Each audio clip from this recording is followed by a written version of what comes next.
Hi, Therese. Welcome to the show. Thank you. It's good to be here. Great. Do you have a favorite quote, something that inspires or motivates you would like to share with our audience? I do, and it's very relevant to what we're going to be talking about. It's a Chinese proverb, and it goes like this: The master doesn't talk, he acts. And when his work is done, the people say, Amazing, we did it ourselves. Wow. Okay. That's quite deep, actually. It's, yeah, I think it gets to the heart of what my passion is, which is facilitation, because it is Hmm. about making things easier and for Hmm. others to feel like they're accomplishing something, not just you. Hmm. Indeed. Indeed. So, Therese, take us through the journey of like your take us through your journey actually when you started and when you got this um, you know passion about facilitation and the Sure. advantages of facilitation. And usually I ask my guests around like, why should my listeners listen to you? But I know that they're going to be benefited out of it because this is the skill set which every single leader needs in their life at some point of time. So Yeah, why don't you take us through the journey you have taken to sure. this point, and then we'll talk further from there. Sure. I used to think that facilitation skills are the skills that are reserved for a unique group of people. People that are trainers, presenters, facilitators. And my mind about that changed probably about 15, 20 years ago. I was leading global learning and development for a multi-billion-dollar company, and we were working on developing leadership capability. And I didn't have a big staff. I didn't have a team of people to help start to create the skills throughout the world around leadership. And so I was recruiting good people managers. So you might be great at sales or finance or marketing, engineering. And that group of managers became the people that carried forward the skills to others. And it was the first time that I really recognized that, facilitation defined is at its basic level to make things easy, to Hmm. render things less difficult. And I don't know many people who, don't have that in their job title to some degree, right? That we have to make it easier for people to buy in, for people to learn, for people to change. And it was there that I understood, wow, there's a whole set of skills around what it means to be good at facilitation. And I Hmm. really worked on those, and I really saw it through the lens of how leaders need it, not just trainers and facilitators, all, those that do it for, professional Hmm. career. And that really sparked the interest that I had in writing the book along with my co-author, Kat Coppett. We Hmm. had worked at companies that had functions that needed to transform instead of just being transactional. If they were Hmm. giving tax audit advice or in any professional service type of organization, and what a lot of companies found was that a lot of those things are online.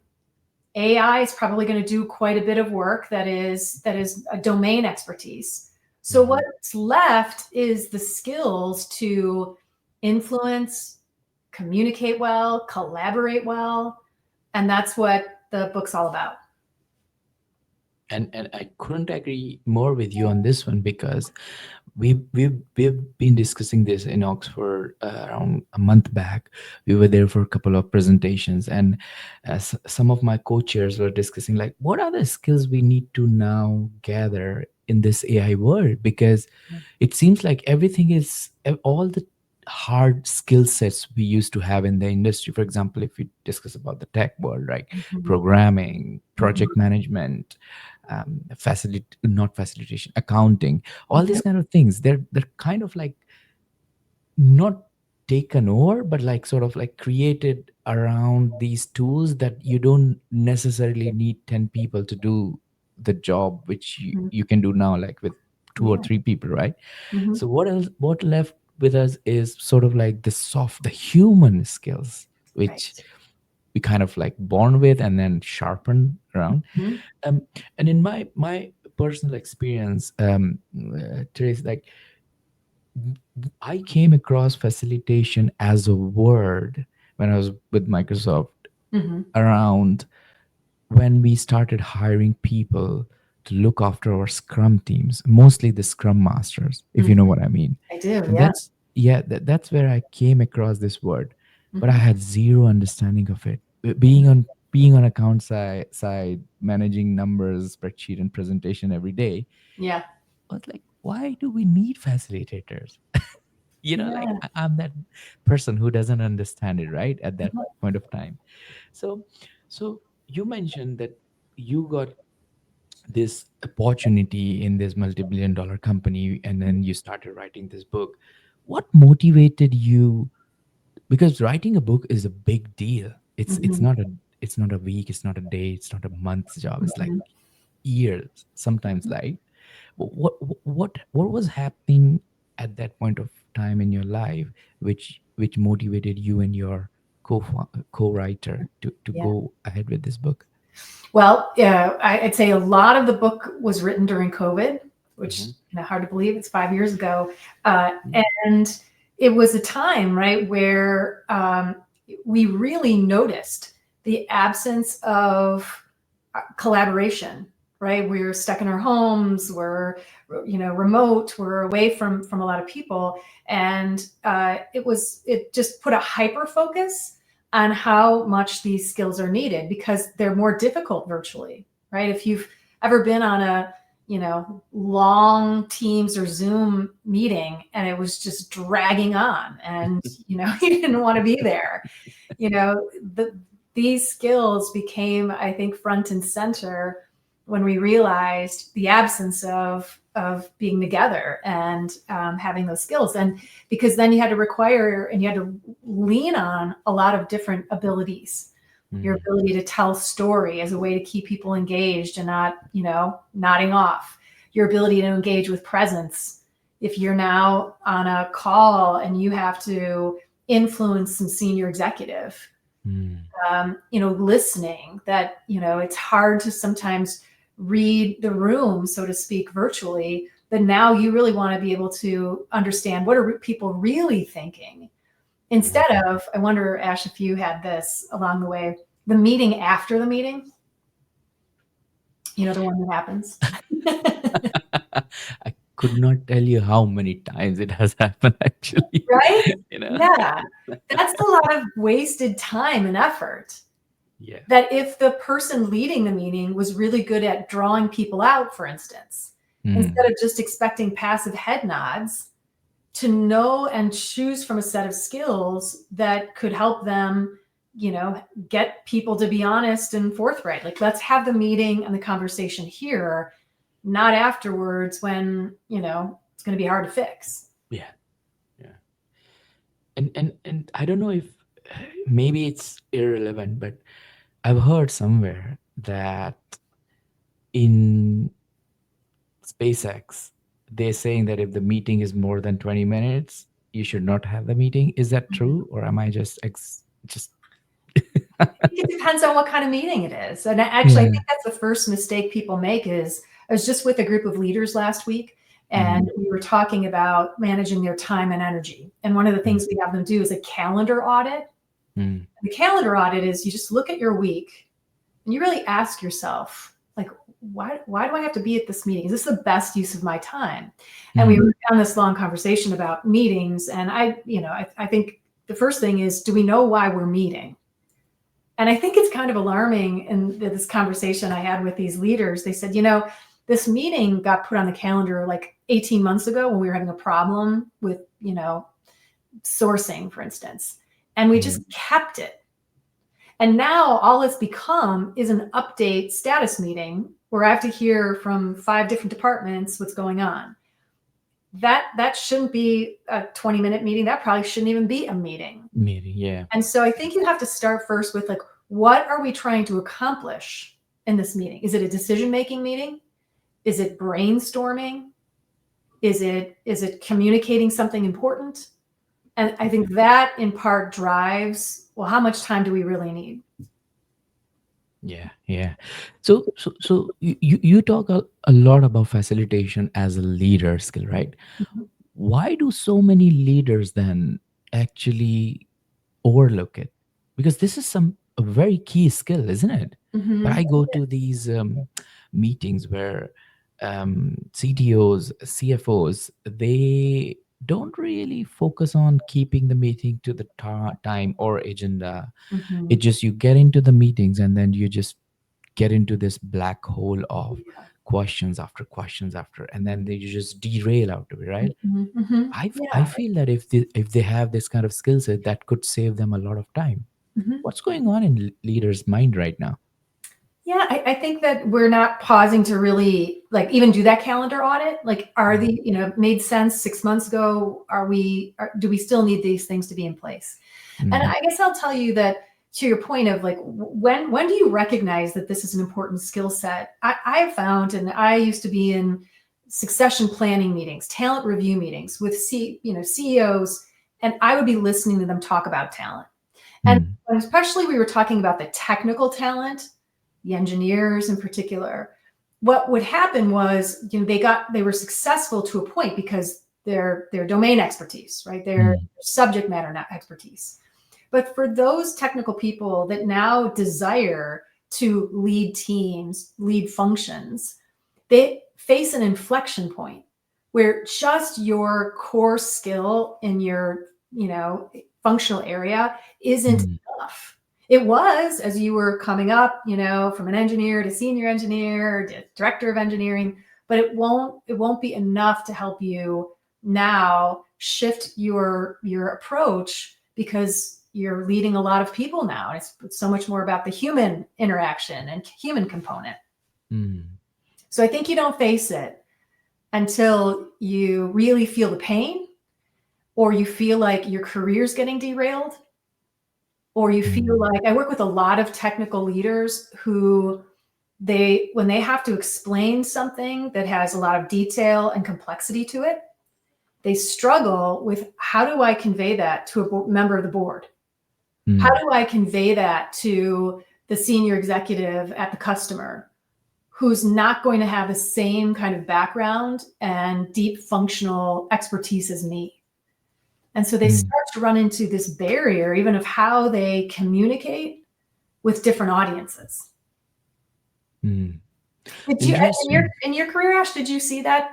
Did that I play out think at all? I have spotted it here and there now and then. I mean, you're always surrounded by tech people, and then you try to make sure that you have the most productive day almost every day. But it's Mhm. not necessarily going to happen depending upon what your schedule is and all. But Yeah. but I really like the way you have explained it, that it's the place where the leaders are. What's the biggest mistake leaders make when they're trying to communicate effectively, in your opinion? Because you've been in the industry, you've been teaching leaders so much around this Mhm. space, right? Yeah. What do you think? What's the biggest mistake they do? I think the number one mistake is where you start in your preparation. Right. Okay. I think that a lot of this just happened last week. I was working with a very technical person. He's getting ready to have a meeting with the CEO of a partnering company. And I Mm-hmm. said, okay, walk me through how you're approaching this. And he began with what his need was, not what the CEO's need was. And he was immediately working on his deck and the research and all the data to support his opinion. But Mm-hmm. really, we had to take a step back and said, let's step into the shoes of the CEO. Mm, What do we think they care about? What do we think their decisions making process will be? What's most important to them? mm. And Who is what your that audience? Yeah, who's your audience? And what that did was basically completely change his approach to how he was going to lead that meeting. Mm, So, for instance, instead of going straight into data or details, he's going to ask a lot more questions first. mm, So, for instance, his question, one of the things we worked on was, a lot has happened since we met last. What's the highest priority thing for you right now relative to this topic that we're going to talk about? mm, He's going to get so much more information and insight than just going straight into here's an update. mm, Uh, and he might hear nothing's changed, and then we can go straight into it. But he might hear, well, I was just talking to this customer, and this has changed, and now he's going to have to pivot quickly because some of those slides that he had prepared for aren't important anymore. They're not valid. So he's going to have to really be able to pivot quickly Mm. to kind of be in sync with that CEO. Indeed, indeed. And what's the better point of delivering most value during your conversation with such a important person in the organization? Because obviously you want to make sure that you have the best presentation, but also want to make sure that you're delivering the best value, best possible value while you're having this conversation, right? Mhm. Can you, so you were sharing this example with our listeners just now, what happened last week. You mentioned, can you share a real world example how facilitation transformed a struggling team you helped? Sure. Yeah. So one of the teams that I was working with is cross-functional team, and it was toxic. There was a lot of assumptions that the other team wasn't, prioritizing the right things because Mm, one team fed the other team. So they were dependent to a degree on the output from that other team. yeah. And so there was just a lot of assumptions being made about the other team. Mm, They're lazy, they don't care about quality, all these things that were perpetuating all the interactions. mm. So some people wouldn't show up to meetings, right? Or they would lob nasty emails, or they would escalate. And so now senior people have to get involved in something where it's like it's looking bad on all of you to not be able Yeah, to fix this. yeah, And yeah. so a couple of things that worked in the way of facilitation skills is one, managing your self-talk. So for Mm, instance, we all talk to ourselves, or most of us talk to ourselves. And what we say impacts our emotions, which drive our behaviors. So for mm, instance, if you thought, gosh, Therese doesn't know what she's talking about. Let's imagine that's what you were thinking. mm. What might you be feeling, Ash? Just what's like if you have a meeting with me and you're like, she doesn't know what she's thinking or she doesn't know what she's doing. Give me an emotion. What would you be feeling? Oh, it's such a waste of time. The Yeah. first thing I And would then, feel, um, why did I like agree to be in the same room or in a meeting with this person who doesn't know what they're talking about? It's I kind of I would like feel betrayed. Yeah, betrayed, frustrated, right? Aren't you going to be frustrated? Like, here we go again. Like, yeah, why is yeah, this meeting going to result in anything different? Maybe even resigned, like nothing's yeah. ever going to change. So when you're feeling frustrated, upset, annoyed, how does Mhm. it show up in your behavior? It's almost the same what these team members were doing or Yes, expressing, isn't it? My exactly, God. right? Yeah. So, I think like because we're all human, right? If I'm frustrated and I have to have a meeting with you, I'm probably the way my frustration is going to show up is I'm not going to ask any questions, right? I may not make eye contact. I might just speak at you instead of having a real conversation. And Yeah. then after I do that, how do you think the other person's going to react to my behaviors? Yeah, I mean, if somebody's reacting frustrated and annoyed with me, first of all, if I am the person who is like delivering the content in the meeting, I was like, why is this person annoyed or confused? But then I'll feel like, oh, this person is doing it, like he is trying to jeopardize my meeting or something like that. Right, right. Yeah. You know, You're trying to sabotage me, or yeah. you're probably going to mirror the behaviors, right? You're not going to Mm, make contact. We're not going to have a lot of conversation. We just want to get out of this interaction. yeah, But then exactly. you leave the meeting and it's basically a self-fulfilling prophecy because you're like, see, I knew it. I knew that meeting was going to be useless. I knew Mm, she didn't know what she was talking about. So the first thing always with a facilitation skill is around mindset. mm, So if what you think will drive your emotion, which drives your behavior, and then other people just interact with your behavior. mm, So one is like, what are the tapes in your head telling you? Because what is your goal? And if my goal is, hey, I've got to work with Ash, and we've got to find a way to be able to come to terms and like fix what's broken, mm, then if that's what I'm saying, I might have different emotions, right? I might feel a little bit more hopeful or curious. And then that'll show up in my behavior. So that was the Mm. first thing, is mindset. You've got whatever your goal is, your voice in your head should support you. Yeah. From Yeah. there, I'll give you one other skill that really helped this group. There was a lot of talking over each other. Mm. There was like no one listening. Yeah. Everyone's talking. And listening is such an advanced skill. And I don't know about you, Ash, but I didn't get taught listening anywhere. Like, Mm. I wasn't in grade school or even in college. No one taught me how to listen. I learned it by watching my parents and others and so on. But it's a really advanced skill, and most of us aren't great at it. Mm. We're not Mm. designed to really listen as well as we need to, and it's a really advanced skill. And so that was the other thing that I worked on with these teams of, okay, wait, did you really hear what they said? Because often what's happening is, as people are speaking, you're just planning my next statement.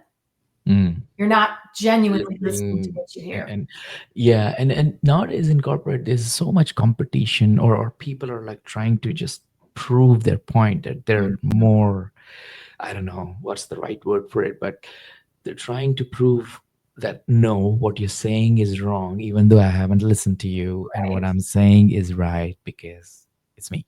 Yeah. That's what's going on in the corporate world.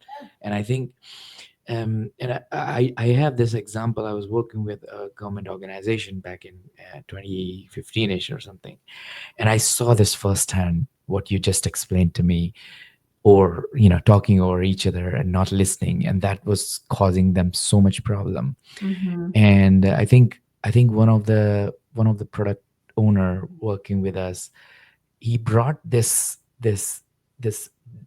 dummy mic, is a square QB mic, Mm-hmm. and the only rule was in the meeting, if you don't have that square thingy, you can't talk. Uh, If you know what I mean. yeah, I know that probably changed the dynamic pretty it, quickly. yeah, it was so cool. Like, everybody, first of all, everybody can listen to everyone because there was a mic, and then they were looking to ask for the mic. And Mm. they know that if you don't have the mic, we can't talk. So Mhm. yeah, I totally you know relate to that thing. So very curious, what was the most surprising lesson you might have learned during your journey, while not just writing about the facilitation advantage, but also having this real world examples, experiences when you Mm. were going through the journey? Would you Mhm. be able to share some? Yeah. Yeah. One, and this, we write about this in the book, that was, I think, a kind of beautiful learning for me that I was so happy to share with our readers, is around how you engage with presence.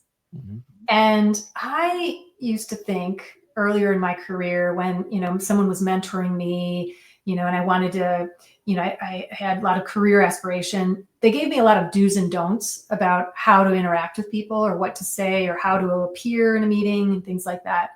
Mhm. And I have to credit my co-author, Kat Coppett, who uh, really helped crack open a whole new thinking about how you engage with presence. Or maybe some of your listeners have heard, like, you need to show up with more executive presence, Mm. whatever that means. And the revelation was that it isn't a do or don't, but rather it's about choice, depending on what your goal is. So, Mm. for instance, when I'm, interacting with a more senior leader, what I want to do is match status, Yeah. match it. So, what does that mean? It might mean to be more concise, more direct, Mm. more eye contact. But now, if I'm meeting with, let's say, a bunch of summer interns who are their first job, I also want to match status with them, because I don't want them to be intimidated. I want them to ask me questions. And so, Yeah. what do I do to match status? I might be a little less formal, Mm. a little bit more casual, even in my language, more conversational. And so I think the revelation that I love to this day, and I want our readers to love as much, is that more of your status is in your control than you might think. Because sometimes we think, oh, well, I'm not the leader, or it's not my meeting, or I don't have the title. But you don't have to wait to be able to start to have influence just by making some choices, some conscious choices about how to match status with other people. Mm. Um, the following question I want to ask on this one is because it's getting very we are getting into a very interesting point. What's one practical exercise, I want to use this word, founders could use, like a tip or a evaluation from your side, and by using it they can instantly like sort of like improve the facilitation Mm, in whichever environment they are. yeah. What's the tips you could what's that exercise they should do? Okay. I've got one that should change the game. Okay, great stuff. And it's That's a the bit right question about then. when I work with founders and CEOs, sometimes they get annoyed because they're like, I'm trying to get everybody to engage with me, and I'm just getting silence. Mm, So the first and most important tip I have is the quality of your questions that you ask other people. So for okay. instance, the one question, Ash, that I wish we could eradicate from the entire world is this one. Do you have any questions? Do you have any questions? Do you have any question? Why do you think, Ash, that's the worst question to possibly ask? I think it's very vague, Yeah. and I think it's just it's just prompting people, oh, you haven't said anything, or I want to hear something from you. It could be Hmm. anything. Hmm. Yeah, No direction. exactly. Any questions about what? And I also think we have gotten worn down by that question, that sometimes we don't even think people are genuinely curious when they ask that. Yeah. It's like the perfunctory at the end of my, topic and the agenda. Any questions? And some of us are even sitting like, please don't ask any questions. Please don't ask any questions. Let's get out of this meeting. So my one tip is replace that with something more curious. So it may sound like instead of, do you have any questions? You might ask, okay, what's one thing that you're most excited about applying from this? Or when you think about the impact it could have on you, what's on your mind? You're going to get more interaction than not. Now, here's another twist, but super practical, is to preview your question. So, especially as founders, sometimes when people are going to get a question from you, before they answer it, they're trying to filter, is this a right or wrong question? What if I look dumb? Maybe I'm supposed to have the answer and I don't. So you have to make it easier for people to answer your questions. And the number one thing to do is to preview the question. And it's just so simple. It's giving context to why are you even asking me this question? So I was working with a leader not too long ago, and this was like, he had such a revelation about this. He said, Mm, sometimes I'll ask people on my team, why did you do it that way? mm, And he said, they immediately get defensive. Like, right, they're defending their opinion. Well, I only had this information, or we only had this much time. And he said, that's not what I'm getting. I'm not trying to pin someone down and find fault. I'm trying to get us to innovate. And my question, why did you do it that way, is more about how can we learn faster to innovate? mm, And I said, oh, well, you know what? They're not assuming that's where you're coming from with your question. mm, So all you have to do is just give a little context to why are you asking that question? mm. And we do it all the time, especially founders in fast moving companies that are growing rapidly. Here's another one that sometimes I'll get in Slack or I'll get in text. Do you have a second? Do you ever get that as a text? Do you have a second? Mm.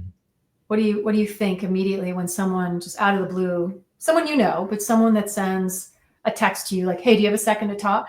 Do you have a second? Do you have a moment? Do you have like a minute or a quick question? This is what I receive on the Teams all the time All in the the Slack, time, right? right? And then I have to like, oh. I have to speak with this person, but I want to have should be quick because I have a meeting in like 5 minutes. Right. It's hard to answer, right? Because, Yeah, well, yeah. wait, is this really going to be a second or is this like Mm, 10 minutes? Because they're not mm, giving you context. And so you can get faster answers as a founder if you ask and give context to that question. And it might be, hey, I'm meeting with one of our sponsors for this project, and I want to introduce you to them. Do you have a second? mm, Or we're about to close the books for the month, and I've got a question about this accounting area. Do you have a second? mm. So now you're a little bit more prepared to be able to answer it quickly and fully. And I think we do this all the time, Ash, not even like with bad intention. So I used to work in HR, and I remember doing this. I still feel guilty to this day. I was walking down the hallway. I'm going from meeting to meeting. I see one of my direct reports. I lean over her cube and I say, hey, can you meet me in my office? Mm. I'm in HR. So Everybody is scared she of that. comes into my office, Ash, and there's like the blood has drained from her face. Mm. And she said, are you going to fire me? Oh I said, oh no. my God, no. I wanted to show you something. And it was only, and it was just one of those things where, again, we are moving fast and we think people know where we're coming from with our questions, and we'll usually be wrong more than we'll be right. Yeah. Yeah. Definitely, definitely. Great. I mean, this conversation is so interesting, Therese, and I want to keep going, but I have to go to the next section of our interview if that's okay with Sure, you. of But course. before we go to that one, I would really like to ask you something which our listeners really appreciate because they want to know our guest and everything. Would you be able to, take us? I'm eager to learn about you as a person. Can you take us back to Mhm. your roots, your childhood? Tell our listeners about your upbringing, and were there any sort of like a rich dad poor dad kind of people in your life, or maybe your family member who have influenced you to get into like Mhm. this world of helping founders? Sure. Yeah. Yeah. In fact, everything I'm doing in terms of coaching founders and developing leadership capability stems from what happened to me as a child. So Mm. I'm one of three children. I'm the middle child, and we lost our father to cancer when I was 13. Oh, I'm And sorry. my mother didn't have a career outside of home, and so had to get a job. But that also meant that my brother, my sister, and I also had to get a job to start Mm, to help the family. So at 13, I need to work.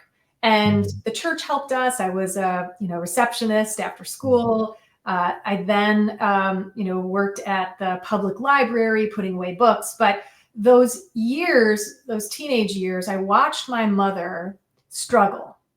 And mm, one of the ways that she struggled was she worked for really bad bosses, mm, bad supervisors. And by bad, I mean, didn't give feedback, or when they gave feedback, it wasn't helpful, or they constantly switched directions, or the way they treated my mother was very bad, very poor. And I mm, had a front row seat to that. And so it really made an impression on me. And I found myself a lot of times wondering, like, what's driving leaders? Why do they act mm, that way? I mm, didn't know. I mean, I could only see my mom come home every day pretty, upset or, sad, frankly. And so one day I was at the library, I was putting away pamphlets, mm, and it was a career drawer. So I'm putting away all these pamphlets, and I came across industrial organizational psychology, oh God. and it was really like this moment, Ash, in the Wilwick Public Library in Cleveland, Ohio, because I read it and I said Yeah. that's what I want to do, because it really was the psychology of work. Yeah. And so that set me on my trajectory from an undergraduate degree in IO psychology to a master's degree in IO psychology to a Mm, career in HR, global learning and development. And then what do I do today, which is executive coaching, leadership development for teams and organizations. Hmm. And because I feel like my calling is to rid the world of bad leaders. Yeah. Yeah.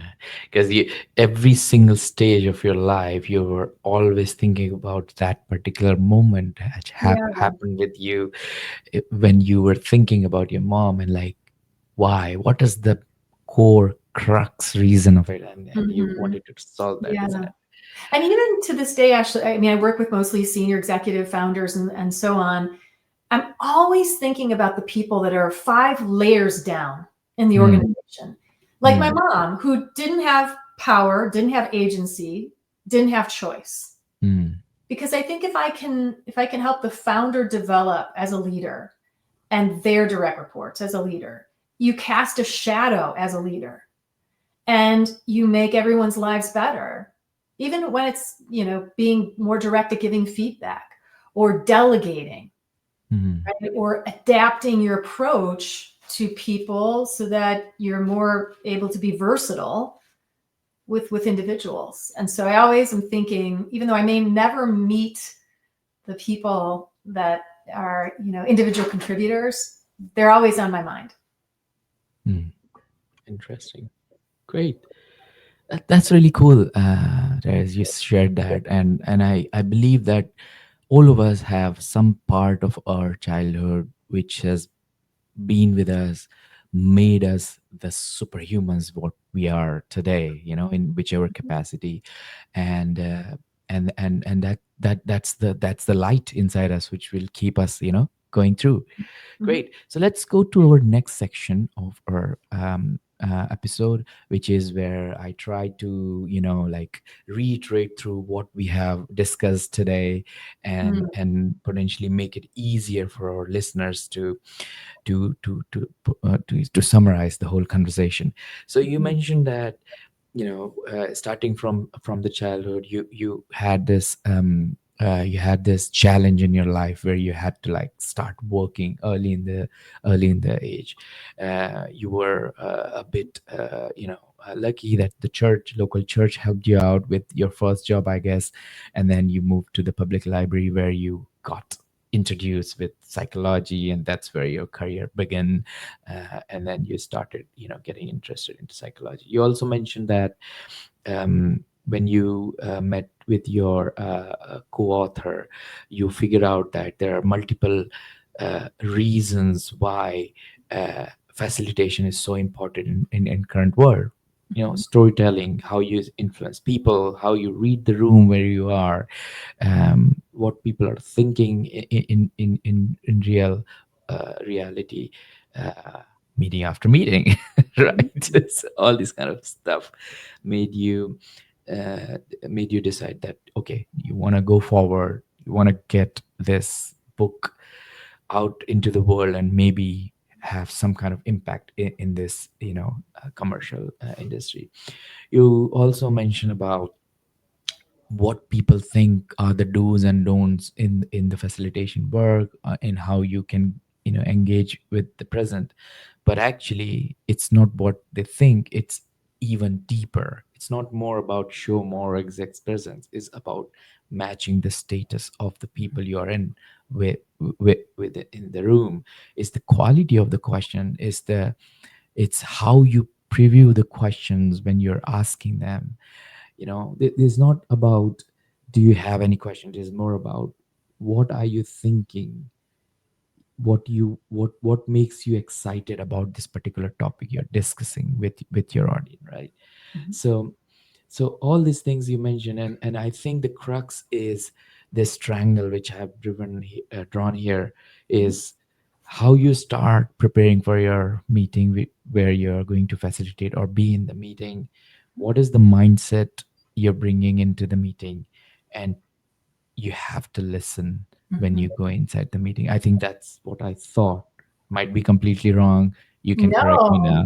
Oh my gosh, that's amazing. I want a copy of this. It's so beautiful. Yeah, I I'll think send that it to you. distilling it down to what I think founders can do and apply immediately. I think those are the three things. Yeah, yeah, Yeah. perfect. Perfect. So I guess we got a cover for your Twitter then Yeah. for like couple of days. Great stuff.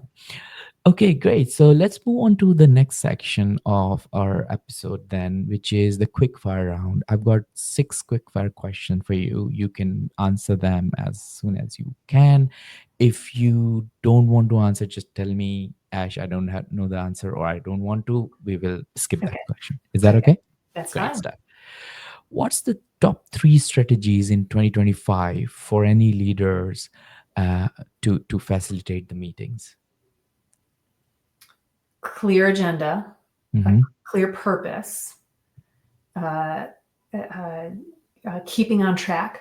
Mm-hmm. So not just to the agenda, but to what's happening in the room. And that's a Mm-hmm. distinction because it's not Mhm, just to the agenda. It's sometimes you have to go off road uh, to kind of keep everybody on board. And then I think mhm, it's adapting to who's in the audience, who's in the meeting. mhm, So some people want to just move very fast, make decisions, get over it. Other mhm, people want to have conversation, dialogue. Other people want more insight into how did you arrive at that. They want more time to think or process. So the mhm, third would be how well you operate as a versatile leader and shift your approach to who's in the room. mhm. Interesting. That's really really gold. I would totally. I'm going to put that into my notes on my phone, and then I'm going to Good. read it every time I go into the meeting. So thank you very much for that. What book would you recommend and to our audience, and why? Uh, One of the books that I'm recommending to a peer group of leaders that I'm meeting with now is 4,000 Weeks. Hmm.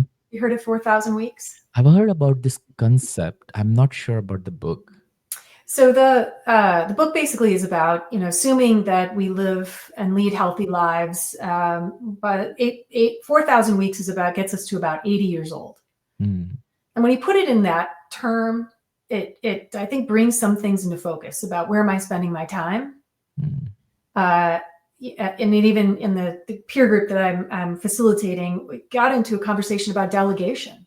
Like, mm, especially as founders, are you holding on to things that really you need to be able to delegate to other people?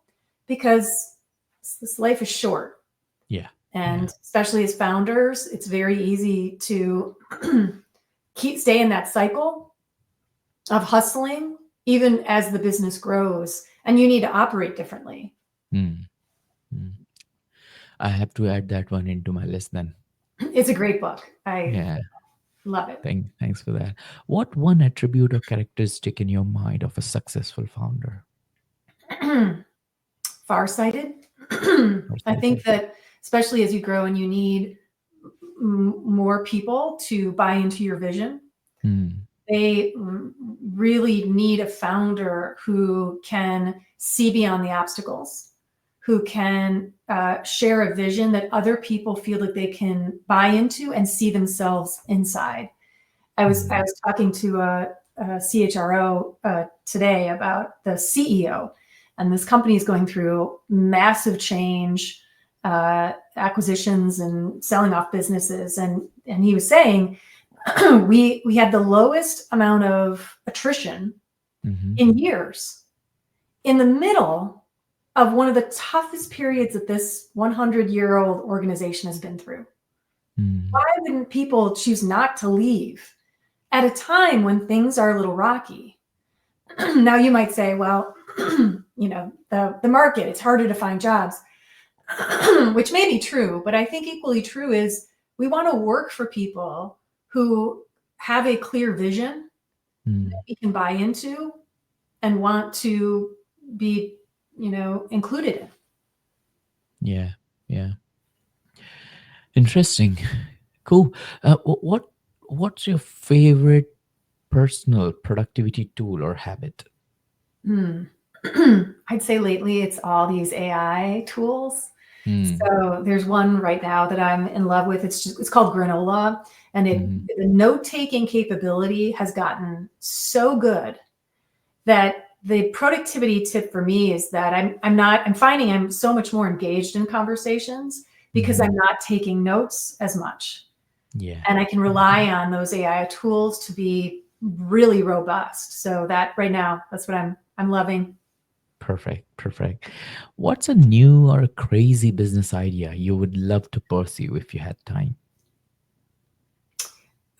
It's probably why I was so attracted to what you do, Ash. So this may be connected to that 4,000 weeks. Like we really, our lives are short. And I invested a lot in the last 5 years in my friendships. Hmm. I didn't have a lot of time earlier. I was raising young children. I'm a wife. I travel a lot for work. And I found that I was letting my friendships atrophy.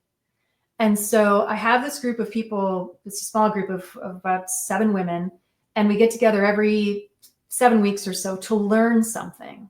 Mm. And we hire, artisans and craft people, and we all want to learn something. And Mm. so if my crazy idea is, I think so many people want that, it would be like, how do I create those circles for other women? Well, you create a community on Art Circles and I let me know, know. I know. I'll So help you out with it. that's why I was so excited to connect with you. I'm like, oh, maybe this isn't so crazy of an idea, Ash. See, universe is connecting us. There you Uh-huh. go. And the last but not least, what's an interesting or fun fact about you that most people don't know? Hmm. Gosh, a fun fact that people don't know about me. Uh, I totally, this isn't crazy or anything, but I have totally gotten into gardening. This was Mm. also a pandemic thing that I love it so much. We're building a house, and part of the house will be a greenhouse. Because if we were neighbors, Ash, I would be bringing over fruits and vegetables and flowers, and it's become so much more part of my free time that um, it just brings me a lot of like peace and satisfaction, and I love being able to give things to other people. So that's probably not what everybody knows. Perfect. That's awesome. I love, well, my dad loves gardening. So he always, every time I visit him, he's always, you need to come with me out in the garden. Oh my God, England is so cold. But Thank you so much for joining me and sharing your story and the impactful work you're doing with facilitation skill set. mhm, If people want to get in touch with you, if people want to figure out mhm. about how to get the hands on the book, what's the best way to do it? Sure. Well, first, connect to me on LinkedIn. I write every day about topics for leaders and founders. So that would be the first thing. The second thing is go to thefacilitationadvantage.com, all one word. And you'll find a couple things there. One is a free self assessment. And what's great about that is busy founders, it's not like you're made up of time and now maybe even might have time to read a book, but you could take 5 minutes to do a self-assessment and then figure out what's the one thing that's worth my time and energy to work on. Maybe it's Mm. storytelling, maybe it's listening, maybe it's presence, maybe it's your mindset. And so I'd encourage you to go there, whether or not you get the book, because it'll help you really examine what's most important for you at the stage that you're in. Mm. Interesting. Yeah, definitely, definitely. Everyone should check it out. Well, thank you all for tuning into this episode, and thank you, Larissa, for being with me. It was an absolute pleasure having Oh, you on Founders Podcast. likewise. Thanks again. Great. If you enjoyed this episode, make sure to subscribe to our podcast, everyone, and stay updated on our future interviews with proven founders and industry experts. Do not forget to go on the facilitationadvantage.com and drop as many questions as you have about facilitation to Teresa. I'm sure she will accommodate as many as she can. Stay inspired, stay motivated, and keep building.